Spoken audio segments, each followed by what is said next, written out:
आज जरा सी आलोचना कर दो, तुम हिंदू हो ही नहीं, तुम भारतीय हो ही नहीं, तुम विदेशी हो, तुम मुल्ला हो। सुंदर विग्रह मेघाश्याम, गंगा तुलसी शालीग्राम, भद्रगिरीश्वर सीताराम, भगत जनप्रिय सीताराम। गठजोड़ उनसे तोड़ दीजिए। मेरा गठजोड़ राम से है दादा, हम सबका गठजोड़ राम चाहिए भाई। अच्छी बात है। जीवन की शुरुआत राम है, जीवन का अंत राम है, अनंत राम है।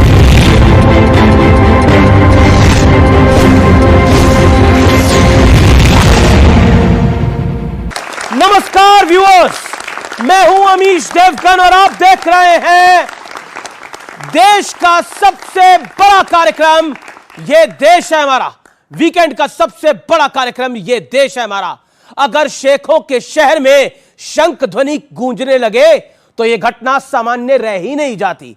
अगर अमेरिका के 2 बड़े राज्यों में दिवाली पर छुट्टी का ऐलान हो जाए तो यह कोई साधारण बात हो ही नहीं सकती। अमेरिका में दुनिया का दूसरा सबसे बड़ा मंदिर बन जाए तो यह भी कोई आम बात नहीं है व्यूअर्स, क्योंकि जो सनातन धर्म यह कहता है कि धर्म की जय हो, अधर्म का नाश हो, प्राणियों में सद्भावना हो और विश्व का कल्याण हो, उसे आज पूरी दुनिया में एक नया आत्मविश्वास मिला है। और यह देश और दुनिया में फैले 125 करोड़ सनातनियों के लिए गर्व का विषय है, क्योंकि भारत की वासुदेव कुटुंबकम वाले देश को आज दुनिया सलाम कर रही है। लेकिन अपने ही देश में कांग्रेस अपनी पार्टी के इकलौते संत आचार्य प्रमोद कृष्णम को सिर्फ इसलिए पार्टी से निलंबित कर देती है क्योंकि वो प्रभु रामलला की प्राण प्रतिष्ठा में शामिल हो गए थे। इतना ही नहीं, वोट बैंक के लिए किसी ने सनातन को समाप्त करने की कसम खा रखी है तो किसी ने सनातन धर्म को डेंगू, कोरोना और एड्स की संज्ञा दे दी है। यहां तक कि इतनी अभद्र बातें हुई जिसको इस मंच पे कहना मेरे लिए दुखदायक और पीड़ादायक है। तो सवाल है कि क्या मोदी के विरोध में देश के सांस्कृतिक राष्ट्रवाद पर गहरी चोट हो रही है? आज इसी मुद्दे पर युवा जनता के बीच होगी देश की सबसे बड़ी वीकेंड की चर्चा। सनातन का डंका, विरोधियों को शंका। स्वागत है आपका यह देश है हमारा में।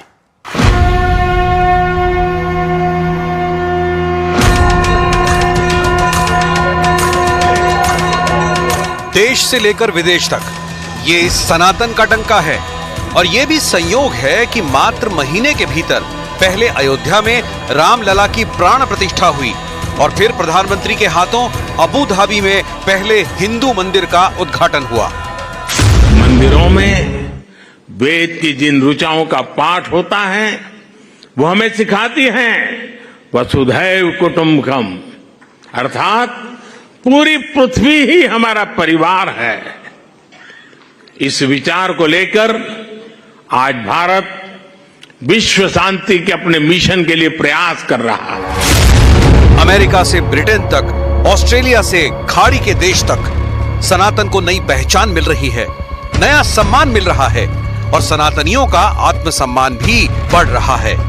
लेकिन पिछले कुछ दिनों में अपने ही देश में सनातन को कोसने का और सनातन विरोधी एजेंडा चलाने का ट्रेंड खुलकर सामने आया है।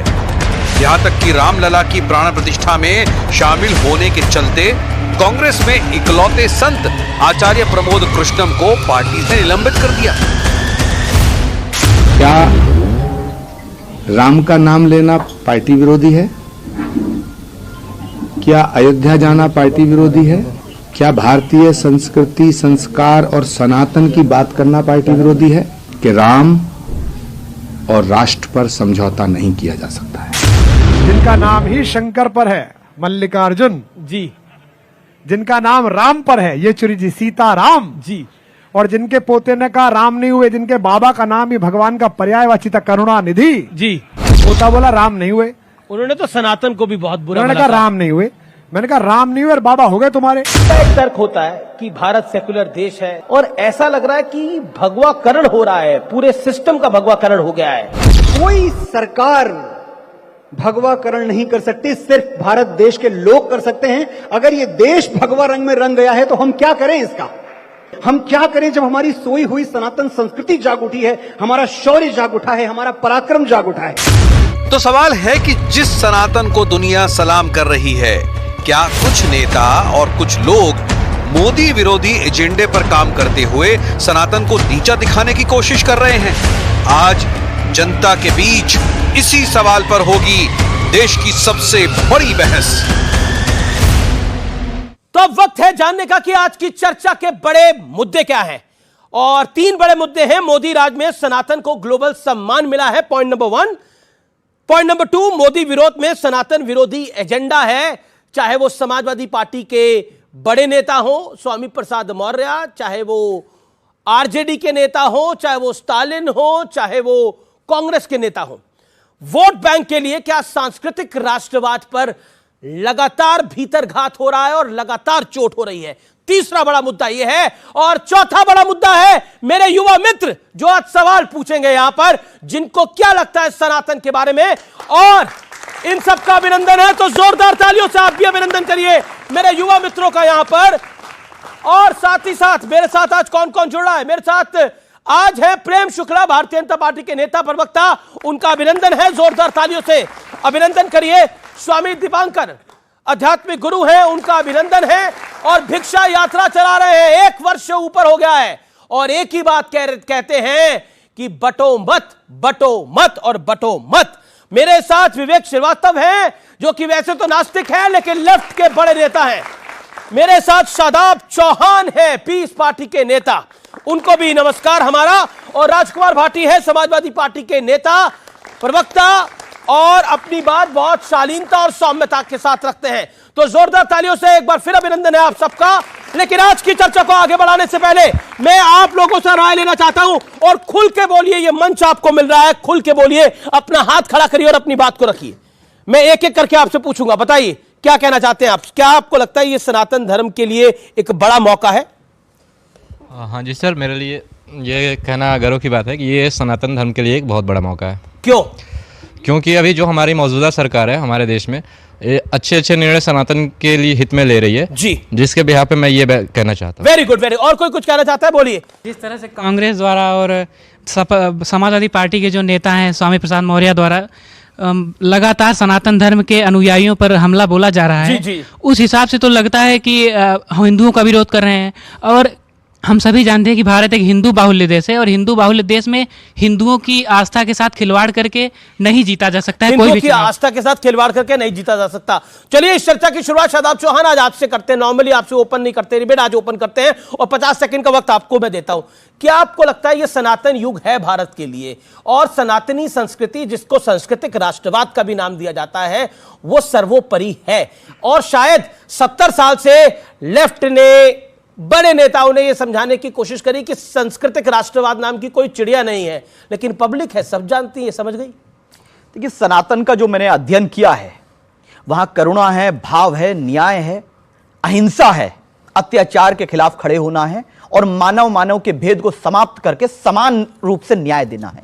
लेकिन ग्लोबल हंगर इंडेक्स में हम 125 देशों में 111वें नंबर पे आते हैं। यह सनातन का डंका हो नहीं सकता। जिस देश में बेटियों की इज्जत लूटे, मानव मानव में भेद हो, जाति जाति के नाम पर भेद हो, अत्याचार हो, महिलाएं सुरक्षित न हो, युवा आंदोलित हो, और आज भी लोग कानून को हाथ में लेने से न डरते हो, वहां सनातन का डंका नहीं, हां हिंदुत्व का डंका हो सकता है, क्योंकि हिंदुत्व के ट्रू एम्बेसडर है नरेंद्र मोदी जी, सनातन के नहीं। दूसरी बात, कहा कि वहां पर मंदिर बन रहा है, दुबई में मंदिर बना, लेकिन हम क्या संदेश दे रहे हैं? अगर अमेरिका और यूएई, जिसको एक को कहा जाता है कि मुस्लिम मुल्क है, उसके बावजूद वो हिंदू मंदिर बनवा रहे हैं, और हम यहां के अल्पसंख्यकों को अत्याचार कर रहे हैं उनके साथ। दूसरी चीज, एक बात और, मोदी जी के समर्थन में एक चीज कहने दीजिए। आज मोदी जी ने जो अरबी बोली, माशाल्लाह, क्या गजब। मुझे लग रहा था बस घर वापसी करने वाले, कलमा पढ़ लेंगे, लेकिन एक संदेश दिया मोदी जी ने कि भारत के मुसलमानों को अगर प्रेरणा लेनी है मोदी जी से ले लीजिए। प्रेरणा लेकर के अरबी को एज अ लैंग्वेज बचपन से सिखाना चाहिए। अगर हमारे बच्चे, मुसलमानों के बच्चे अरबी पढ़ेंगे तो समझेंगे। मोदी जी की शिक्षा को उनको सीखना चाहिए। ऐसा है कि आप किसी के मोहल्ले में जाओ और उस मोहल्ले के अंदर उनकी चाय पी लो, तो मोहल्ले को अपना नहीं मान लेना चाहिए, पहली बात एक। और पॉइंट नंबर 2, अभी आपने बोला कि देखिए यूएई ने क्या कर दिया है, बड़ा शानदार काम किया जी, एक हिंदू मंदिर वहां बना दिया है, बहुत बड़ी बात है। सोचिए हम एक हिंदू मंदिर पर यहां नाच रहे, गा रहे और तालियां बजा रहे हैं। 3 लाख मस्जिदें हैं इस देश में, 35,000 चर्च है। वक्फ की जमीन जो है वो आर्मी के बाद और रेलवेज के बाद वक्फ की जमीन है यहां पर, और हमको लग रहा है कि यूएई बहुत बड़ा एम्बेसडर है। अब आपने अपनी बात को रख लिया, मैं नहीं एक करके प्रेम शुक्ला ये जो यूएई के लिए ताली बज रही है, और नरेंद्र मोदी हिंदुत्व के एम्बेसडर हो सकते हैं, भारत में हिंदुत्व का डंका हो सकता है, सनातन का तो डंका है नहीं। चौहान साहब की ये राय है। देखिए, विरोधियों को विरोध के लिए कुछ तो बोलना है जी। अब उनके लिए तो सबसे बड़ी पीड़ा है कि जिस संयुक्त अरब अमीरात में हनुमान चालीसा लेकर कोई यात्रा नहीं कर सकता था, ओम का लॉकेट कोई पहन के जाता था, उसको तोड़कर एयरपोर्ट पर रख लिया जाता था, वहां पर शेख जो हैं 27 एकड़ की भूमि देते हैं और वहां भव्य दिव्य मंदिर का निर्माण होता है, वहां शेख साहब स्वयं मौजूद रहते हैं। तो जो लोग कल तक शेख के नाम पर भारत में शेख ही बगाड़ते थे, उनको तो निश्चित तौर पर पीड़ा होनी ही होनी है। जो बाबर और औरंगजेब की विरासत को अपनी विरासत समझते हैं, उनको पीड़ा है। जो दारा शिकोह की विरासत को अपनी विरासत समझते हैं, वो आज जो कुछ वहां पर अबू धाबी में जिस तरह का मंदिर का निर्माण हुआ, जिस तरह से दो राष्ट्रों की संस्कृतियों का स्वर्णिम संगम हुआ, जिस तरह से दो सभ्यताओं का स्वर्णिम संगम हुआ, जिस तरह से दो हमारे जो हैं विचार दर्शन का स्वर्णिम संगम हुआ, वो देखकर निश्चित तौर पर हर कोई प्रसन्न होगा कि जहां से कट्टरवाद निर्यात होता था और भारत में आयात होता था, वहां वसुधैव कुटुंबकम की संस्कृति का, सनातन का ध्वज जो है वो गगनचुंबी हुआ है। तो निश्चित तौर पर इस उपलब्धि पर औरंगजेबवादियों को तो पीड़ा होनी थी, और वो पीड़ा आप प्रकट रूप में देख रहे हैं। जी जी जी, ठीक है। क्या आपको लगता है, मैं आपके पास आता हूं विवेक जी, क्या आपको लगता है कि आप भी खुश हैं? कुछ हो ना हो, भारतीय संस्कृति का तो बोलबाला हुआ है, आप चाहे नास्तिक भी हो, दिल से तो खुशी होगी। गंगा जमुनी तहजीब को जो मानते ना हो, जिस पार्टी के लोग जो कहते हो गंगा जमुनी तहजीब तो कुछ है ही नहीं, जो मानते ही नहीं है कि उर्दू की भी इस देश की विरासत है, जो मानते ही नहीं है कि ताजमहल भी यहां की विरासत है, ये आज कह रहे हैं साहब कि दो संस्कृतियों का संगम हुआ है। ये लोग जो कहते हैं 5000 10,000 साल पहले हमारी संस्कृति थी, उसके बाद संस्कृति को बदलना ही नहीं चाहिए। No change in culture, no change in dress, no change in eating habits, ये वो पार्टी वाले हैं। आज ये वहां पे जाकर के ठप्पा लगवा करके आए हैं अबू धाबी में, और कह रहे हैं साहब उन्होंने हमारी पीठ थपथपाई, इसलिए हम तो मानते हैं दो संस्कृतियों का मेल है। पहला मंदिर दुबई के अंदर 1958 में बना था। पंडित जवाहरलाल नेहरू चाहते तो वो भी डंका बजवा सकते थे, वो भी वीडियो ऑफ कर सकते थे, वो भी फोटो खिंचवा सकते थे, वो भी सनातन का डंका कह के वोट मांग सकते थे। नहीं मांगा, क्यों? क्योंकि रिलीजन और राजनीति को अलग रहना चाहिए। राम व्यक्तिगत हैं, महात्मा गांधी के राम थे, ईश्वर अल्लाह तेरो नाम, इससे शुरू होती थी हर पॉलिटिकल मीटिंग कांग्रेस की साबरमती के आश्रम में, और इनके राम है नाथूराम के राम। स्वामी दीपांकर कि राम में भी फर्क हो गया है, और ये कहते हैं कि हम अपनी संस्कृति बदलना नहीं चाहते, पहनावा बदलना नहीं चाहते, खान पान बदलना नहीं चाहते, हम सब कुछ वही रखना चाहते हैं। मैं एक महत्वपूर्ण बात से कहना शुरू करूंगा, क्योंकि बात अयोध्या से अबू धाबी तक की है। तो यही था कि आज खेलूंगी होली, रसिया कह बिस्मिल्लाह, बुल्ले शाह कहते थे। और अमीर खुसरो कहा करते थे कि छाप तिलक सब छीनो, मुझसे नैना मिलाए के। तो यह हमारी संस्कृति, और मुझे लगता है इससे हर व्यक्ति को गर्व होना ही चाहिए। अच्छा, क्यों गर्व ना हो? आध्यात्म को, चेतना को, संस्कृति को हम लोगों का प्राण कहा गया है, और अगर हम उसी प्राण में रमण करते हैं, और बात जब राम की होती है तो राम का तो अर्थ ही है रमनते तत्र देवता, जो सभी में रम जाए, जो सब उसमें रम जाए, पूरे विश्व को जो सेटल्ड करता हो, वो राम है।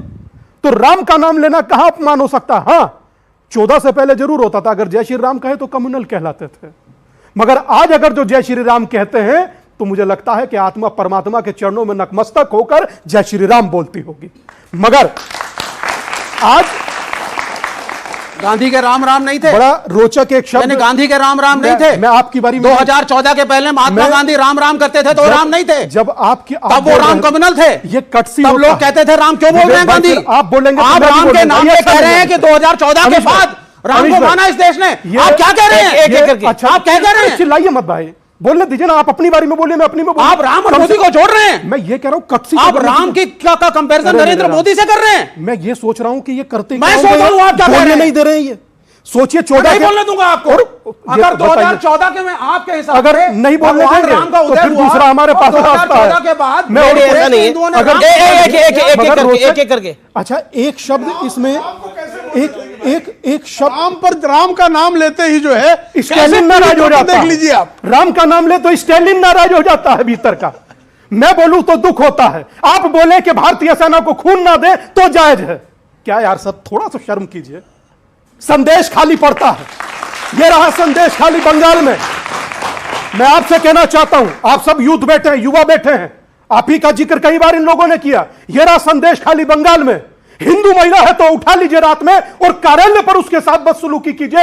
एक आदमी की जुबान बोली, मत दीजिए। जुबान क्रिमिनल का कोई धर्म नहीं होता। ये क्या और कम्युनल बोलने नहीं देंगे पुलिस पर हुआ ना वहां पर, आपने आवाज उठाई है क्या? कोई बात नहीं, सुनना पड़ेगा, सुनना पड़ेगा, पूरी बात सुननी पड़ेगी। ये अन्याय है, ये अन्याय है उनके साथ। धर्म की गलती है। बोल, एक मिनट नहीं बोल पाया आप, बोले एक सेकंड, ये अन्याय है, एक सेकंड। मैं व्यूअर्स बताता हूं, मैं आपको बताता हूं कि क्या हुआ है संदेश खली के अंदर, और बताना जरूरी है। और अच्छा हुआ आपने इस बात का जिक्र करा।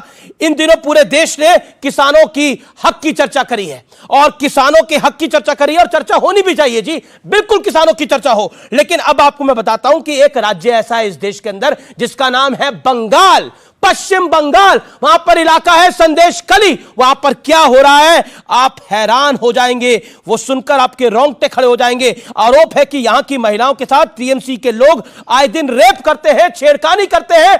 उनके पतियों को कहते हैं, उनके भाइयों को कहते हैं कि ये महिला हो सकती है तुम्हारे घर पे हो, लेकिन इसका अधिकार, इसका जो अधिकार है वो हमारे पास है। सोचिए, ये आज के भारत में हो रहा है। और जो लोग कहते हैं वुमेन एम्पावरमेंट होनी चाहिए, वो सब लोग खामोश है, क्योंकि वो मुद्दा संदेश खली है, वो बंगाल में पड़ता है, इसलिए मौन धारण कर रखा है। और इससे ज्यादा घोर शर्मनाक बात कुछ नहीं हो सकती।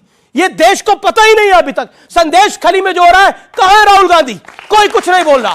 कहां है अखिलेश यादव जी? कोई कुछ नहीं बोल रहा है। कहां है लेफ्ट? कोई कुछ नहीं बोल रहा है। कहां है शादाब चौहान? क्यों नहीं कुछ बोल रहे हैं? कहां है असदुद्दीन ओवैसी? कोई कुछ नहीं बोल रहा है, क्योंकि संदेश खली को संदेश खली के मामले में, माफ करिए, विपक्ष के नेताओं को मोतियाबिंद हो गया है, वो दिखाई देना बंद हो गया है। संदेश खली में जो दर्दनाक काम हो रहा है वो घोर पाप है, घोर पाप है। और आजाद भारत में शायद कभी किसी ने ऐसा नहीं देखा होगा जो संदेश खली में हो रहा है। अगर मैं हिंदू शब्द जोड़ रहा हूं तो वहां उस बात को इंगित किया गया कि हिंदू महिलाओं को उठाकर, कि क्या इस देश में हिंदू होना गुनाह है अमीश? और अगर गुनाह है तो एक व्यक्ति बताए कि उठ करके गुनाह है, और अगर गुनाह नहीं है तो क्यों महिला टारगेट पर रहती है वहां पर, चाहे वो यहां हो और चाहे वो कहीं दुनिया के कोने में हो। मगर अगर ये सामने बहन बेटियां बैठी हैं, ये सब न्यूज देखती हैं, और ये सारे भाई बैठे हैं, सारे न्यूज देखते हैं। हम लोगों का जीवन, आप राम और कृष्ण के वंशज हैं, हम लोगों का जीवन व्हाट्सएप पे स्टेटस और डीपी लगाना मात्र नहीं है। अगर गलत हो रहा है तो गलत को गलत कहो भाई साहब। उसूलों पर आए तो टकराना जरूरी है, जिंदा अंदर हो तो जिंदा नजर आना जरूरी है। एक आदमी बोलने को तैयार नहीं। आपने इतनी बड़ी बात कही। अरे शाहजहां शेख का नाम नहीं ले रहे लोग, शाहजहां शेख का नाम नहीं ले रहे। मैं रुक करता हूं, मेरे साथ राजकुमार भाटी है। एक तरफ सनातन की बात हो रही है और दूसरी तरफ संदेश खली की भी बात हो रही है। क्या लगता है भाटी जी आपको, क्या आपको लगता है कि पॉलिटिक्स ऑफ कन्वीनियंस है हर तरफ, हर तरफ? नहीं, जहाँ से आपने शुरुआत की ये बहुत अच्छी बात है। हर हिंदू अनुयायी को, जो हिंदू धर्म का अनुयायी है, उसे प्रसन्नता होगी कि हमारे धर्म का नाम देश की सीमाओं से बाहर जा रहा है। यूएई में भी मंदिर बन रहा है, अमेरिका में भी मंदिर बन रहा है। और सनातन और हिंदू सभ्यता जो है बहुत प्राचीन सभ्यता है। भारतीय संस्कृति विश्व की प्राचीनतम संस्कृति है जी। और ये कोई कहने लगे कि नहीं आज किसी की वजह से देश को लोग जानने लगे, कभी कोलंबस और वास्को डिगामा क्यों चले थे भारत को खोजने के लिए? भारत का नाम था तभी तो चले थे। बिल्कुल बिल्कुल। और इतने विदेशी लोग आए, भारत का सिक्का चलता था, भारत से लोग प्रेरणा लेते थे। लेकिन ये जो मंदिर अमेरिका में और यूएई में बने, मैं इनका राजनीतिक परिप्रेक्ष्य में इनका जिक्र करना चाहूँगा। धार्मिक दृष्टिकोण से तो बहुत अच्छी बात है, हम सबको गर्व है। जो धर्म जिस देश में, जिस क्षेत्र में पहुंच जाता है, उस धर्म के धर्म स्थल में बन जाते हैं। 8वीं शताब्दी से पहले भारत में कोई मस्जिद नहीं थी, क्योंकि कोई मुसलमान नहीं था। जब मुसलमान इधर आने शुरू हुए, उनकी संख्या बढ़नी शुरू हुई, तो उन्होंने मस्जिद बनानी शुरू कर दी। ईसाई आए तो चर्च बनने शुरू हो गए, जहाँ सिख होंगे वहाँ गुरुद्वारे होंगे। तो इसका राजनीतिक परिप्रेक्ष्य ये भी है कि हमारे लोग देश छोड़ के संयुक्त अरब अमेरिका या अमेरिका जा रहे हैं रोजगार की तलाश में, और वहां पे हमारे लोगों को इस देश में रोजगार नहीं मिल पा रहा है। इसका ये भी तो हमें समीक्षा करनी चाहिए। अभी पीछे नहीं, रोजगार लेने के लिए अब इजराइल में के बाद जा रहे हैं, उससे पहले इजराइल और फिलिस्तीन के बीच युद्ध छिड़ा हुआ है जी। वह किसी का जीवन सुरक्षित नहीं है, लोग मौत के मुंह में हैं। यूपी गवर्नमेंट ने कहा कि इजराइल में जिसे नौकरी करनी हो, मजदूरी करनी हो, रजिस्ट्रेशन कराएं। 15,000 लड़कों ने रजिस्ट्रेशन करा दिया। 15,000 लड़के यूपी के इजराइल जाने को तैयार हो गए, जहां पता है कि मौत है। क्यों? क्योंकि उन्हें रोजगार नहीं मिल रहा है। यह स्थिति। अब संदेश खली की बात आई। संदेश खली पे मैं ममता बनर्जी का, पश्चिम बंगाल की मुख्यमंत्री ममता बनर्जी का बयान पढ़ रहा था। उन्होंने कहा इसको हमने गंभीरता से लिया है, इस पर सख्त कार्रवाई की जाएगी, किसी भी दोषी को बख्शा नहीं जाएगा। तो अरे ऐसा कहना कि इस पर किसी को चिंता नहीं है, हर पार्टी को सबको चिंता, बहन बेटी सबकी होती है। लेकिन एक बात बताइए कि उधर तो हम इतनी नजर रखते हैं, उत्तर प्रदेश में एक साल के अंदर 3,690 रेप हुए हैं। 3,690, 11 रेप रोजाना हुए हैं। इन पर भी तो सवाल उठना चाहिए, क्या ये रेप की घटनाएं नहीं है? और दूसरी बात बताऊं, उत्तर प्रदेश की सबसे बड़ी यूनिवर्सिटी जो बनारस हिंदू विश्वविद्यालय में रेप किया लड़कों ने, वो अरेस्ट हुए। कौन है वो? ये सब सारे अखबारों सब में फोटो आए, ये कौन है, किस किस नेता के साथ उनके फोटो, सारे वही उसी पार्टी से जुड़े हुए हैं। ठीक है, भारतीय जनता पार्टी के कार्यकर्ता हैं। ये ग्लोबल डंका नहीं है सनातन का, ये तो सनातनियों की संख्या बढ़ती जा रही है, तो होगा ही हर जगह। देखिए, यूएई में 38 लाख पॉपुलेशन जो है भारतीयों की है, उसमें से 30 लाख से अधिक लोग 2014 के पहले से रह रहे हैं। और 1997 से प्रमुख स्वामी जी जो स्वामीनारायण मंदिर जो बना है, 1997 से उनकी चाहत थी कि वहां पर मंदिर बने, लेकिन 2015 के पहले वहां भूमि आवंटित नहीं हुई। तो आप बताइए कि संख्या बढ़ने के कारण हुई। एक झूठ तो सीधा सीधा यही इनका पकड़ा जा रहा है कि कैसे झूठ बोलते हैं लोग। हिंदू नहीं है, मंदिर बन रहा, लेकिन मैंने कहा जिस धर्म के अनुयायी पहुंच जाते हैं, हाँ तो सुनिए ना, वही तो बता रहा हूं, स्थल बनने तो मैं बता क्या रहा हूं। नहीं, मैं बताया ना कि भाई 2014 के पहले हिंदू थे 35 लाख। पहले पीछे का तो मैंने सवाल ही नहीं लीजिए, वही तो बता रहा हूं मैं, सुनिए तो आपका सवाल नहीं है, मेरा जवाब है ये कि 2015 के पहले वहां भूमि आवंटित नहीं हुई, जबकि 97 से मांगी जा रही थी। 97 और 2015 में 18 वर्षों की अवधि बीत गई, उन 18 वर्षों में नहीं मिला। और अगर 2015 में मिला और प्रमुख स्वामी जी कह रहे हैं कि आदरणीय नरेंद्र मोदी जी के द्वारा यह प्रस्ताव रखे जाने के कारण मिला, तो नरेंद्र मोदी जी को श्रेय न देके अखिलेश यादव को श्रेय दे दिया जाए। आप ही बताइए किसको श्रेय देंगे? अखिलेश यादव को? किसको श्रेय जाना चाहिए? पूछ देता हूं, हाथ खड़ा करके जवाब दीजिए। ओके, श्रेय किसको जाना चाहिए आपकी राय में? सर, लेकिन एक मंदिर अयोध्या में बना के सैकड़ों मंदिरों को तोड़ देना और कई सारे लोगों के घरों को तोड़ना, क्या ये भी कितना हद तक सही है? कहां तोड़ दिया? कहां तोड़ा? ने स्वयं कहा है, शंकराचार्य ने स्वयं कहा है 3,000 से ज्यादा मंदिर तोड़े गए। माननीय शंकराचार्य ने जवाब आपका प्रेम शुक्ला जी देगा ना? अयोध्या में श्री राम मंदिर के परिसर के लिए कोई मंदिर नहीं तोड़ा गया, एक बात। और ये किस शंकराचार्य को आप कोट कर रहे हैं? ज्योतिर्मठ। कौन से, क्या नाम है उनका? युक्तेश्वर जी महाराज। देखिए, अविमुक्तेश्वर जी महाराज, अविमुक्तेश्वरानंद जी। मैं कोई कर रहा हूं, डबल चेक कर लीजिए। बोले दीजिए, आपने बोला, चिल्ला रहे। स्वामी अविमुक्तेश्वरानंद जी ने प्रेस बयान जारी करके कहा कि आदरणीय नरेंद्र मोदी जी अगर नहीं होते प्रधानमंत्री तो अयोध्या में भव्य राम मंदिर नहीं बनता। सिलेक्टिव बयान, सिलेक्टिव कोट कर रहे हैं, बोला सिलेक्टिव कोट। अरे आप इनको बयान दिखा दीजिए भाई, न्यूज 18 पे बयान दिखा दीजिए कि मैं आपको भेजूं। एक सेकेंड, आप इन्होंने बोला, ये नहीं बोला, यही बोला आपने? बोला कि नहीं बोला? नहीं, एक सेकंड, यही रुके, सब कुछ यही रुकेगा, सब कुछ यही रुकेगा। मैं प्रोग्राम रोकने को तैयार हूं यहाँ पर। एक सेकंड, ये जो बात प्रेम शुक्ला ने बोला, वो स्वामी जी ने बोला, वो बोला कि नहीं बोला? हाँ या ना? हाँ या ना? वो हाँ या थोड़ा होता, बड़े स्टेटमेंट का छोटा सा सिलेक्टिव बोला कि नहीं बोला? बोला था। आप सिलेक्टिव है, उन्होंने था कि बोला? अरे भैया, उन्होंने तो कैंडिडेट खड़ा करा नरेंद्र मोदी के खिलाफ। जी, ये नहीं बोलेंगे आप? जी, जवाब। लोकसभा के चुनाव में तो कैंडिडेट खड़ा किया था। अब देखिए, अब रोने से कुछ नहीं होगा, मंदिर बन गया है, प्राण प्रतिष्ठा हो चुकी है, वहां पर सब लोग जाके दर्शन पूजन कर रहे हैं। और मेरा तो मानना है कि ये मेरा मानना है, इसको कोई पर्सनली ना ले, अपने पाप धोने हैं तो सब लोग जाके दर्शन कराएं। कोई दिक्कत नहीं है इसके अंदर। जिसको अपने पाप धोने हैं, जिसको पाप नहीं धोने हैं, वो अपना लगा रहा है, जो कर रहा है वो करता रहे। के लिए नहीं, ये नरेंद्र मोदी जी मेरे पर्सनल टिप्पणी टिप्पणी नहीं है किसी भी भाई, मतलब कोई पर्सनल नहीं। पाप धोने के लिए मजदूरों की सेवा करो, किसानों की सेवा करो। अच्छा, रोचक देखिए, प्राण प्रतिष्ठा हो गया, राम अपने भव्य भवन में बैठ गए, मगर गजबे यह है कि आज तक दिल से टीस नहीं गया, आज तक नहीं गया।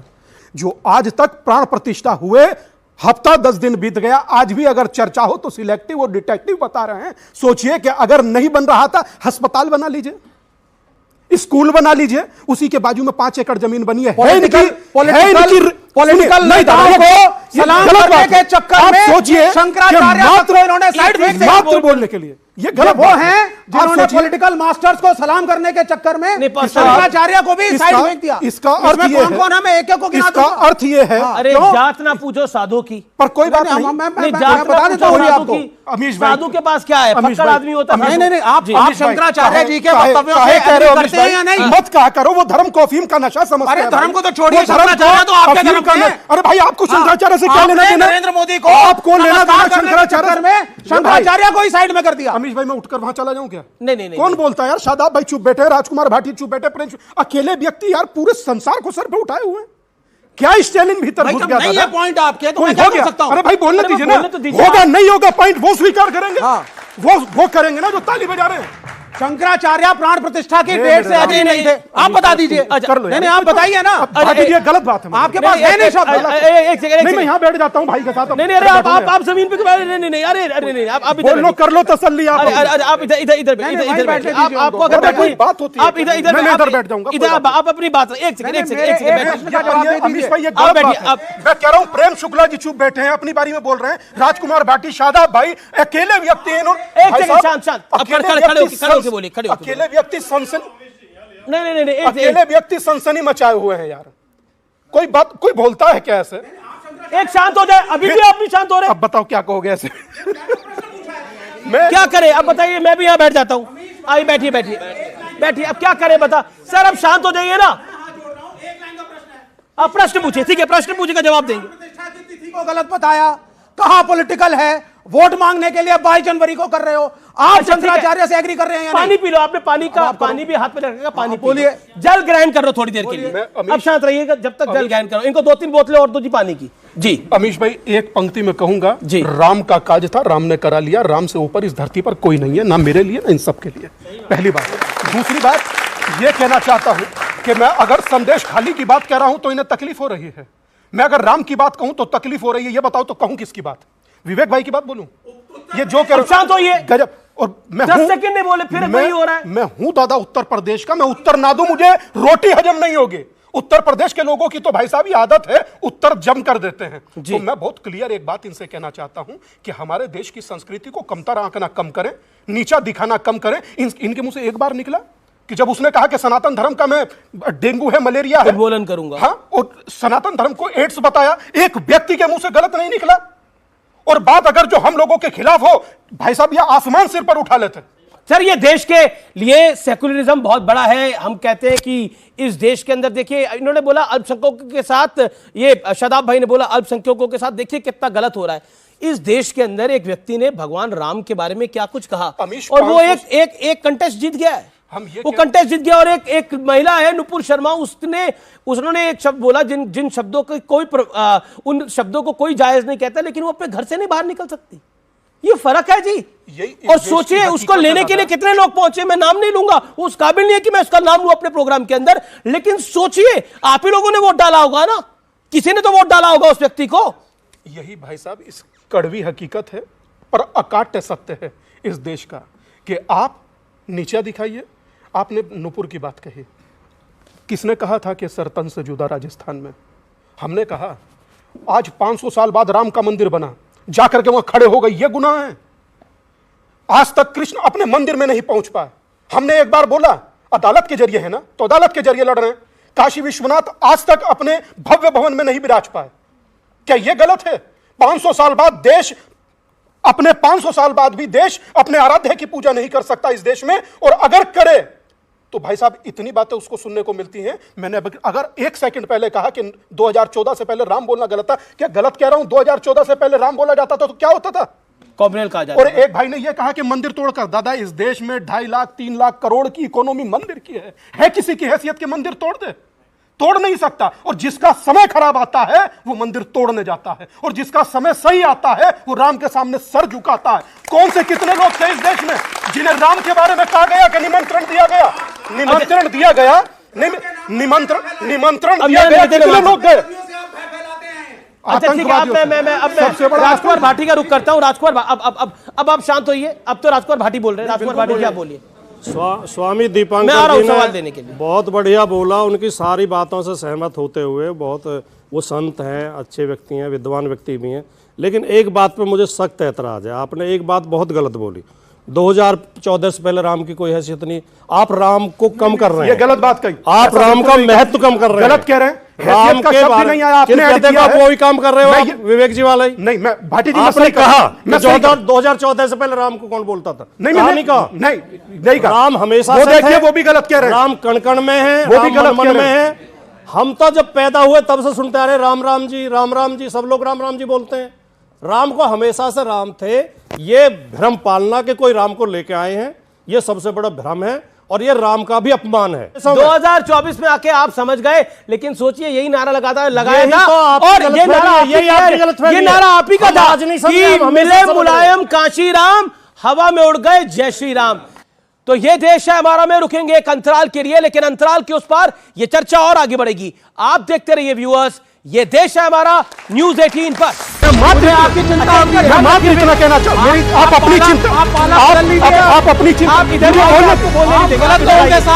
अगर मुझे बोलने के लिए वहां आना पड़े तो इस भारत का ये फेल्योर है। दादा इधर कर दीजिए, बिल्कुल ठीक हो दादा।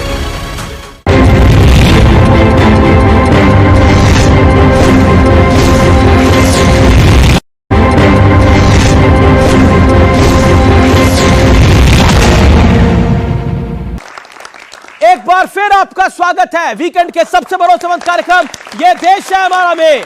राम को हवा में उड़ाने से लेकर और जय श्री राम करने तक ये सफर भी आपका जबरदस्त है। हमारे राम में बीजेपी के राजनीतिक जय श्री राम में जमीन आसमान का अंतर है। कैसे समझा दी? हमारे राम प्रेम के राम है, अच्छा, एकता के राम है, भाईचारे के राम है। बीजेपी के राम नफरत के राम है, आगे दंगे के राम है, आगे इनके राम मुंह में राम बगल में छुरी है, आगे इनके राम राम राम जपना पराया माल अपना वाले राम। आगे आगे आगे हम चाहते हैं, देखिए सुनिए, मैं अब आप पूछ रहे तो बता देता हूं। सनातन में हिंदू धर्म में आलोचना को, विरोध को कभी बुरा नहीं माना गया। बिल्कुल, बिल्कुल। स्वामी दयानंद ने मूर्ति पूजा का विरोध किया, किसी ने फतवा जारी नहीं किया तुम हिंदू नहीं हो, तुम हिंदू विरोधी जारी नहीं होता जी। विवेकानंद ने जातिवाद फतवा जारी नहीं होता है, आज होता है। कब होगा? विवेकानंद बता, हिंदुओं में फतवा नहीं जारी होता? बताता हूँ। नहीं होता है क्या? विवेकानंद ने फतवा नहीं होता। विवेकानंद ने जातिवाद के खिलाफ आवाज उठाई। आज जरा सी आलोचना कर दो, तुम हिंदू हो ही नहीं, तुम भारतीय हो ही नहीं, तुम विदेशी हो, तुम मुल्ला हो।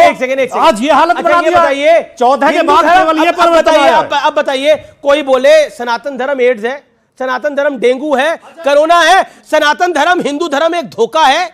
अगर ये कोई बोले और श्री रामचरितमानस की प्रत्या जताए तो इसको क्या, इसको सही माना जाएगा गलत? इसको सही मानेगा जाएगा गलत माना जाएगा? मैं तो गलत मानता हूं। स्वामी दयानंद सही थे, गलत थे? स्वामी दयानंद अपना कार्य कर रहे थे। स्वामी दयानंद ने पूजा के विरोध में थे। स्वामी दयानंद ने मूर्ति पूजा का विरोध किया, वर्ण व्यवस्था का विरोध किया। ओके, जवाब ले लेते हैं ना प्रेम शुक्ला दलित और नारी शिक्षा का समर्थन लगातार आप बोल रहे हैं। मैं एक प्रश्न से पूछना चाहता हूं। पूछिए। स्वामी दयानंद ने जो है सत्यार्थ प्रकाश में यह लिखा है कि काबा शरीफ में भी मूर्ति है, स्वीकारते हैं क्या?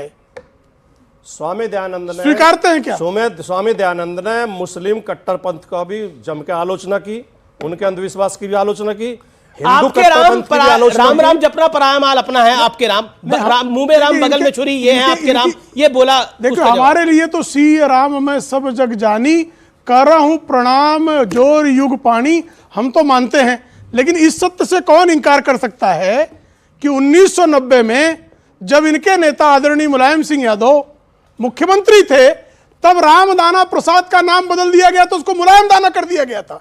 तो रामदाना का नाम बदलने वाले, ये नफरत तो राम से इनको थी ना, हमको राम से नफरत हुई क्या? जय श्री राम का नारा लगाकर जिन लोगों ने अयोध्या में कार सेवा किया, निहत्थे कार सेवकों पर गोलियां चलाने वाले, वो नफरत वाले थे कि प्रेम वाले थे?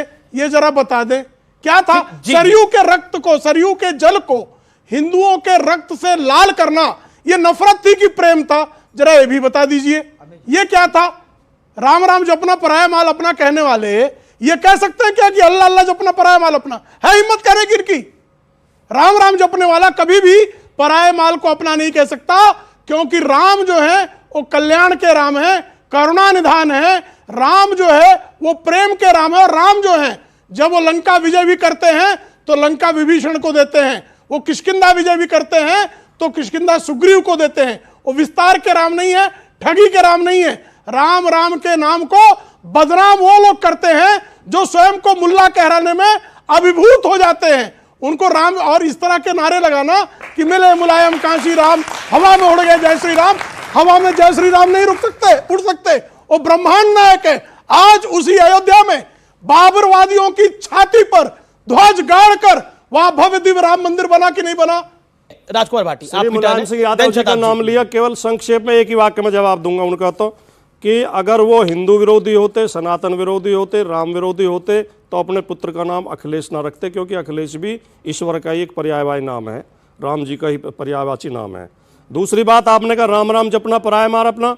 राम जन्मभूमि ट्रस्ट के ट्रस्टियों ने और ऋषिकेश मुखर्जी जो इनके वहाँ के मेयर हैं अयोध्या के, उन्होंने ऋषिकेश क्या नाम उपाध्याय, उन्होंने 20 लाख रुपए में जमीन खरीदी, 2 घंटे के अंदर 20 करोड़ की रजिस्ट्री कर दी, 2 करोड़ की रजिस्ट्री कर दी राम का क्या जन्मभूमि के नाम। इसमें राम का हुआ नहीं हुआ? राम का क्या दोष है? व्यक्ति ने कुछ कर दिया। चोरी राम के नाम पे हुई कि नहीं हुई? उसकी जांच SIT बनाई थी, उसकी जांच राम के नाम पे, राम के नाम SIT बनाई थी। एक सेकंड, अरे दोनों बीजेपी कुछ कहना चाहते हैं, हर चीज में राम को दोष। शदाब भी कुछ कहना चाहते हैं, शदाब को मौका दे। राम का दोष नहीं है, राम भक्तों का दोष है। देखिए, राम के प्रति लोगों के अलग अलग भाव हैं। आप भी तो खुद चौहान हैं। हाँ, नहीं, तो मेरे परिवार का हिस्सा, मैं उनको भगवान नहीं मानता, अपने परिवार का हिस्सा मानता हूं। और मैंने कभी भी आपके शो में कई बार जब सनातन के खिलाफ जिस भी नेता ने अभद्र टिप्पणी की होगी, शादाब चौहान ने उसका खुलकर के विरोध किया। और इसलिए किया कि किसी के धर्म को गाली देना यह ना हमारी संस्कृति है, और अगर हम ऐसा करेंगे तो हम भारत का अपमान करते हैं, धर्म का नहीं अपमान करते। सवाल यह है कि श्री राम के नाम, लेकिन ऐसा क्यों हो गया है? ऐसा क्यों हो गया है कि विपक्ष में कुछ नेताओं को लगता है कि हिंदू धर्म को गाली देने में और राम के बारे में अभद्र भाषा बोलने में, हिंदू धर्म के बारे में, सनातन के बारे में अभद्र भाषा बोलने में दूसरी तरफ का वोट मिल जाएगा। ऐसे कई नेता हैं, या तो वो बीजेपी की मदद कर रहे हैं या वो वाकई इतना अपमान कर रहे हैं सनातन धर्म का, हिंदू धर्म का, कि वो चाहते हैं कि देश के अंदर कुछ गड़बड़ हो। दरअसल उनका डीएनए पे सवाल है। मैं तो कहूंगा कि जैसे हमारे देश के खिलाड़ी तो नहीं करते ज्यादा मैच फिक्सिंग, ये पड़ोस वाले करते हैं, पकड़े गए, जेल वेल भी जाते हैं, वो तो वहीं से ट्रेनिंग लेके आए हैं। ये मैच फिक्सिंग कर रहे हैं बीजेपी के साथ। और बीजेपी में लोग ऐसे हैं जो उधर की फिक्सिंग कर रहे हैं, वो मुसलमानों के खिलाफ बोलते हैं, इधर वाले हिंदुओं। अरे भाई, आपको मुद्दों पर राजनीति करना चाहिए। आप श्री राम के प्रति आस्था रखे रखिए, जैसे कि मैं सीना ठोक के कहता हूं कि स्वामी जी श्री राम को भगवान मानते हैं, मैं श्री राम को परिवार का हिस्सा मानता हूं, मैं अल्लाह की इबादत करता हूं। लेकिन हम लोग एक दूसरे के खिलाफ कभी भी टिप्पणी नहीं करते ना, हम किसी के राज्य को बुरा नहीं बोलते। ये राजनीति के लिए एक दूसरे के आराध्यों पर बकवास करना बिल्कुल जायज बात है। लेकिन एक 10 सेकंड मुझे दीजिए। लेकिन मुझे आपत्ति यह है कि बीजेपी ने एक माहौल बना दिया कि श्री राम जो हैं, जो हम जिस रूप से हम बताएंगे वही उनके ही राम है। अच्छा, आपके परिवार वाले राम कैसे हैं? हमारे परिवार के राम जो हैं वो अहिंसा वाले राम हैं, वो न्याय वाले। तो उन्होंने मतलब उन्होंने आपके वाले राम ने लंका पे चढ़ाई नहीं करी थी? किस लिए? न्याय के लिए करी थी। लेकिन नहीं, अहिंसा। तो संदेशखाली में न्याय के लिए चढ़ाई करेंगे? कब किया? एक सेकंड, संदेशखाली में जो ममता बनर्जी कर रही है उस अन्याय के लिए चढ़ाई करेंगे? अगर सुन लीजिए, अगर वो वहां पर किसी बेटी की इज्जत लूटी जाए, लूटी गई, सुन लीजिए पूरी बात सुन लीजिए। चाहे वो गुजरात की बेटी हो, चाहे वो संदेशखाली की बेटी हो, अगर कोई ये कहता है कि उनकी तो संदेशखाली की बेटी की बात सुन लीजिए, मैं हर बेटी की बात कर रहा हूं। अगर कोई कहता है कि हम रेप करेंगे, इस तरह की बकवास, तुरंत यूएपीए लगाइए, उस पर फांसी पे लटकाइए। और इसीलिए कहते हैं रेप पर सख्त कानून बनाना पड़ेगा। ये ओके, स्वामी इनकी पार्टी के लोगों पर क्या होता? स्वामी दिवाकर, एक बात अभी शादाब भाई ने कही, मुझे रोचक लगा कि मेरे राम ऐसे हैं और तेरे राम ऐसे हैं। राम न्याय के देवता हैं, और रोचक यह है कि उन्हीं के देश में उन्हीं को न्याय मिलने में 500 साल लग गए।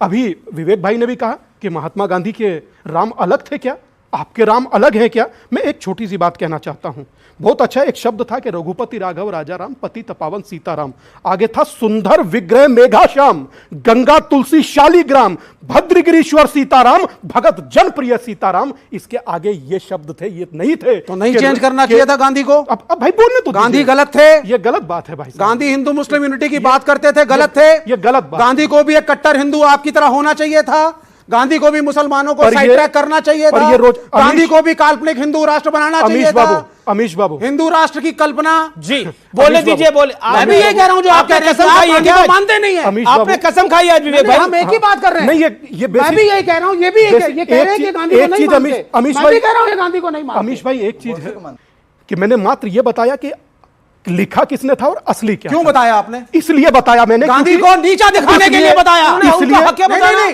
आप प्रेमी जीव हैं, मैं मात्र आपकी चिंता होती है। मैं मात्र इतना कहना चाहता हूं, मेरी आप अपनी चिंता, आप अपनी चिंता, आप इधर आपको बोलने नहीं देंगे, गलत लोगों के साथ जुड़ जाइए, आपको बोलने नहीं देंगे। ये दादा ये गलत है, अगर मुझे बोलने के लिए वहां आना पड़े तो इस भारत का ये फेल्योर है कि मुझे बोलने के लिए वहां आना पड़े। मैं मात्र इतनी सी बात खड़ी है, समस्या वहां है, कोई इधर कर दीजिए, बिल्कुल ठीक हो जाएगा। स्वामी दीपांकर मैं हूं, देखिए क्या उछल कूद हो रहा है। नहीं कोई उछल कूद नहीं हो रहा है। बोलने दीजिए ना भाई, आप अपनी बारी में बोलिए, जगह पे भी आ रहे हैं, अपनी बारी में भी बोलिए। इनका गठजोड़ उनसे तोड़ दीजिए भाई साहब। अब गठजोड़, मेरा गठजोड़ राम से है दादा, मेरा गठजोड़ राम से है, था और रहेगा। और रही बात महात्मा गांधी जी, अरे इनका ही नहीं, हम सबका गठजोड़ राम से ही है भाई। अच्छी बात है, सब राम का ही है। जीवन की शुरुआत राम है, जीवन का अंत राम है, अनंत राम है। पर रोचक ये है, इन्हें वो भी बुरा लगता है। अगर बात राजनीति की हो तो खुलकर उत्तर दीजिए, बात राष्ट्रवाद की हो खुलकर बोलिए, बात धर्म की हो तो हंसना मत, वरना यही सामने खड़ी जमात एक दिन आप पर हंसेगी और आप मौन होकर देखते रहिएगा। आप सोचिए कि यहां खड़ा होकर मैं नहीं बोल पा रहा, वहां खड़े होकर तुम नहीं बोल पा रहे। सोचिए इस देश में बोलना कौन चाहता? एक व्यक्ति पीछे, हर चीज को मोदी मोदी मोदी का विरोध करते करते देश का विरोध, और देश का विरोध करते करते मोदी का धर्म का विरोध। मतलब इतनी स्थिति खराब, साथ देते देते शंकराचार्य को भी त्याग दिया। इतना एक बात अमीश भाई बोलने दीजिए, मोदी का सुनिए भाई साहब, सुनिए, शंकराचार्य को भी त्याग दिया। ऐसी बात है तो दिल की बात बताता हूं। मैं आपसे कहना चाहता हूं, अगर कोई खड़ा होकर रुद्राक्ष की माला अगर गंगा में घुमाता है तो मेरा स्वाभिमान है। कोई अगर राम मंदिर बनाता है तो मेरा स्वाभिमान है। कोई केदार का जीर्णोद्धार कराता है तो मेरा स्वाभिमान है। कोई काशी का जीर्णोद्धार, कोई काशी का जीर्णोद्धार कराता है तो मेरा स्वाभिमान है। और अगर मेरा निर्भर है तो आप गलत है, गजबे आदमी हो भाई। अच्छा ठीक है, आप बोलिए। मैं एक बात, पानी की बोतल 2-3 और पहुंचाते हैं आपके पास। एक बात कहकर मैं अपनी बात का एक बात कहकर अंत करता हूं, बिल्कुल लास्ट, कि तन भी मैं हूं, धन भी मैं हूं, इस जीवन का अनन्य भी मैं हूं, जीत भी मैं हूं, हार भी मैं हूं, इस जीवन का सार भी मैं हूं। एक चीज हमेशा याद रखिएगा, लास्ट का एक शब्द बता रहा हूं कि ज्ञान भी मैं हूं, मान भी मैं हूं, और जीवन का अभिमान भी मैं हूं, संत भी मैं हूं, अंत भी मैं हूं, आदि और अनंत भी मैं हूं। तो याद रखिए, उसके विरोध में जाइएगा तो टिक नहीं पाइएगा। ये भारत है, ये भारत है। सवाल लोगों के सवाल है और सवालों की धार है। सर आपने बोला कि भारत के मतलब 14-15 इतने साल हो गए और हमें अपनी संस्कृति चेंज नहीं करनी चाहिए, हमें अपना खान पान चेंज नहीं करना चाहिए, मतलब चेंज करना चाहिए। तो अदर रिलीजियन के लोग क्यों हमारी मतलब फॉलो कर रहे हैं, हमें हमारा ड्रेसअप, हमारा खान पान सारा क्यों फॉलो कर रहे हैं? वो कह रहे हैं सात्विक खाने की बात हो रही है पूरी दुनिया में। वो कह रहे हैं सब हमको फॉलो करें, हमें अपना बदल लेना चाहिए। ऐसा क्यों? संस्कृति समय के साथ बदलती है, महिलाओं के वस्त्र बदलते हैं, महिलाओं का खान पान बदलता है, आपका खान पान बदला, आपके भी कपड़े तो बदल गए। आज मैं कोट पहन के आया हूं। अरे ये संस्कृति मेरी नहीं है। You have to change with time। विवेक जी, एक चीज मैं आप कहूंगा कि इससे स्वामी जी भी एग्री करेंगे और जितने लोग हैं सब एग्री करेंगे। हमारी संस्कृति यह है कि हमारी वेशभूषा किस प्रकार होनी चाहिए, नग्नता समाज में नहीं होनी चाहिए। क्या हम लोग इसकी मांग करते हैं? स्वामी जी भी विरोध नहीं करेंगे? क्या सब लोग स्वीकार करने तैयार हैं? आप बताइए। नहीं, मुझे लगता है कि विवेक जी कह रहे हैं कि बुर्का बदल देना चाहिए। कल्चर चेंजेस, बुर्का नहीं पहनना चाहिए लोगों को। ये कह रहे हैं क्या? ये स्वीकार रहे हैं। अगर मेरे देश में a woman should be given the freedom of choice, whom to marry कि सर ये नहीं कि इनकी तरह जाके बजरंग दल वाले वैलेंटाइन डे रोकने लगते हैं और पार्कों से लड़के लड़कियों को उठा के पिटाई शुरू, और रामसेना वाले पहुंच जाते हैं बेंगलोर के पियर में और बाल खींच के लड़कियों को लगाते हैं। हाँ, तो ये संस्कृति मैं नहीं मानता। मेरी संस्कृति है एक मर्द और एक औरत इक्वल हैं। एक औरत को राइट है किससे शादी करे, क्या खाए, क्या पहने, क्या रहे, क्या काम करे। एक सेकंड, किसी भी धर्म में बहु विवाह समाप्त हो जाना चाहिए, हाँ या ना? बोलिए। नहीं, चेंजेस हैं। किसी भी धर्म में बहु विवाह समाप्त होना चाहिए, हाँ या ना? बोलिए। अच्छा समय के साथ बदलिए, तो समय के साथ बदलिए, रिफॉर्म्स जरूरी हैं। महिलाएं इस देश का बहु विवाह समाप्त इक्वालिटी। जी बहु विवाह बिल्कुल अर्थी बात करते हैं। सोचिए जीव लड़खड़ा जाता है। मैंने कह दिया भाई साहब, बहुत मुश्किल होता है मरने तक जिंदा रहना, बहुत मुश्किल होता है। बार बार आप ये बताइए, आप ये बताइए। अरे भाई सन्यासी हूं, साबुन हूं क्या सफाई देता रहूं बार बार? जी एक बार बार बार बार बार बार बार। मगर एक चीज हमेशा याद रखिए, अगर आपकी देखिए कोई भी, हम लोग सब एक हैं, परिवार हैं। हम ही लोग ना कहते हैं वसुदेव कुटुंबकम, और अपने ही परिवार में एक कुटुंब में अपनों को एक चीज से वंचित रहना पड़े तो वो कैसा समाज, कैसा राष्ट्र, कैसा भारत। आजकल कोई सवाल है? सवालों की धार होनी चाहिए और सोच समझ के सवाल पूछे। आपका कोई सवाल, क्या सवाल है आपका? जैसे कि 70 साल से हमें मोहम्मद गौरी और अकबर की कहानी पढ़ाई गई है, क्या उस कोर्स कोड में एक राम की कहानी नहीं आ सकती है? उन राम के नाम पे मंदिर बन गया, हमारी सरकार ने मंदिर बनवा दी, लेकिन उनके आदर्शों को जानना अभी तक भी नहीं पता बच्चों को। छोटे छोटे बच्चों को नहीं पता है कि राम मंदिर, राम का आखिर क्या रूप था, क्या कैसे थे वो, क्या उनके आदर्श थे, उनकी कहानी हमें बच्चों को पढ़ानी चाहिए। तो अब प्रेम शुक्ला जी, अभी 10 साल हो गए, काम करना बहुत बाकी है अभी। नहीं, काम निश्चित तौर पर चल रहा है, और जो कह रही है हमारी बहन वही होने की आवश्यकता। इसीलिए जो है हमारा जो न्यू एजुकेशन पॉलिसी जो है उसमें इसी तरह के प्रावधान किए गए हैं।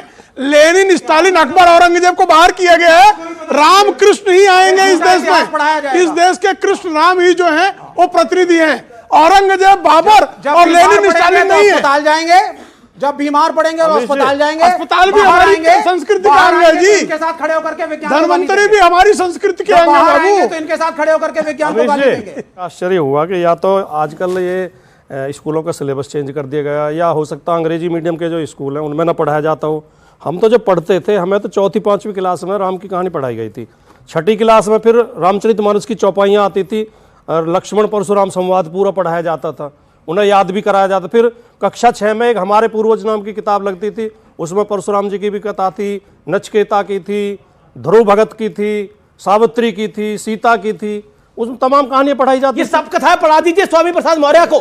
नहीं, वो बात 6ठी में जो आपने पढ़ा है, गंभीर बात कर रहा हूं, आप उसे हल्की कर रहे हो। ये सब गंभीर बात कर रहा हूं, मैं आपसे निवेदन कर रहा हूं, आपकी भी बड़ी भारी मदद हो जाएगी। मैं आपको बता रहा हूं, मैं आपने या तो उनके सवाल को और मेरे जवाब को नहीं समझा। आपके जवाब को सुनो, लेकिन समय बहुत जरूरी सवाल उठाया। जी समय इतना ही है। भारतीय संस्कृति होनी चाहिए, मैं कह रहा हूं हमारे टाइम में तो थी। जी बहुत नहीं क्या चेंज हो गई है। मेरा निवेदन जो मैंने आपको करा उसको जरूर पहुंचाइएगा अखिलेश जी तक। आप सबको मेरी राम राम, आप सबको मेरा धन्यवाद और आभार, और आप सबको भी मेरा बहुत बहुत धन्यवाद, आप इस कार्यक्रम का हिस्सा बने।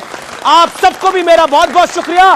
फिलहाल आज के कार्यक्रम में इतना ही, लेकिन यह बात सत्य है और यह बात तथ्य भी है कि भारतीय संस्कृति का डंका बज रहा है, और इस डंके को बजता हुआ देख हर भारतवासी, एक नहीं दो नहीं, बिना caste, creed, religion, political party के वो अभिभूत है, वो खुश है, और वो इस पल को महसूस करना चाहता है। और मैं जो ये शब्द कह रहा हूं, ये शब्द मेरे नहीं है, वाणी बेशक मेरी हो, ये शब्द हैं भारतीयों के, जो वाकई इस सनातन काल से अभिभूत हैं, प्रसन्न हैं। जय सिया राम, नमस्कार, जय हिंद।